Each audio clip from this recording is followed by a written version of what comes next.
in Victoria. I mean, in Victoria, we're talking about a conventional gas ban. I mean, the Andrews government has taken fracking bans one step further, and the really disingenuous thing that Andrews tried to do this morning, and that he continues to do in the course of this debate, is to link conventional onshore gas drilling with fracking. I mean, they're two totally different processes, and the Andrews government has taken this ban one step further than they needed to. And the policy differences between the coalition government and the coalition opposition and the Labor government here in Victoria are going to be that the coalition is going to be proposing lifting the ban on conventional gas drilling, and I think that's a very good first step. Some very interesting research that a colleague of mine at the IPA has done, Daniel Wild, to look into business confidence and to look specifically at business investment. And if you look at the best business investment figures in Australia at the moment, they're actually lower than they were during the Whitlam years. So for those of us who think that the Whitlam years were a bad time for business investment,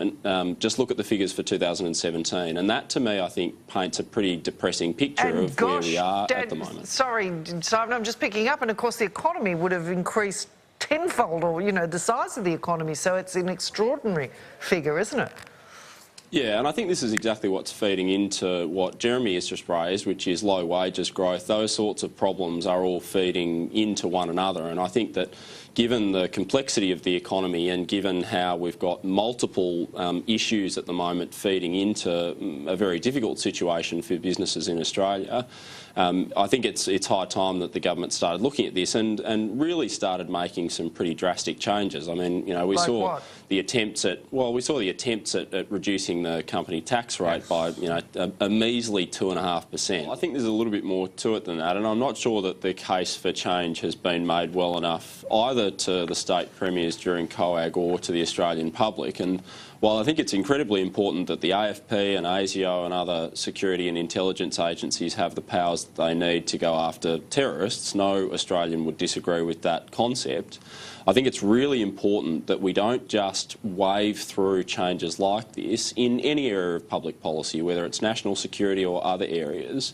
But I think it's particularly important when it comes to national security because there are always significant civil liberties and privacy concerns. And I think that there are bigger privacy concerns than the Prime Minister made out this week. I'm quite uncomfortable with a database being created on what will affect be all Australians, whether you've done the right thing or you may have done the wrong thing. This database won't discriminate, and I frankly, at the end of the day, don't trust the government with our data. We've seen multiple data breaches over the last few years. We've seen data being used by employees in Medicare, for instance, and other government agencies for purposes that this sort of information was never designed. So to think that there will just never be a problem when it comes to the AFP or the police handling this sort of data, I think, is not really living in the real world. And I think that Sorry, go on, Simon.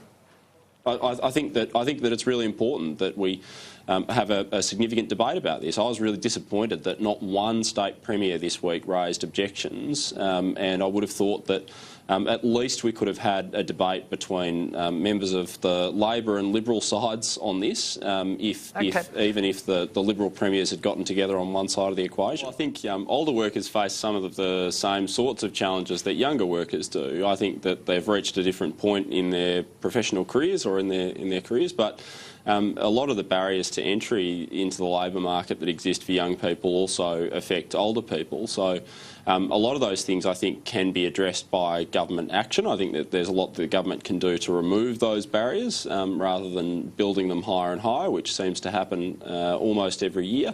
And one of those really significant barriers is, of course, the minimum wage. If you're an older worker and your skills don't quite match up with the economy of the 21st century, it's going to be really, really difficult for you to find a job. It's been made more difficult by a minimum wage which discriminates against you, as it does against young people. And I think that it'd be a really important move to get rid of the minimum wage, frankly.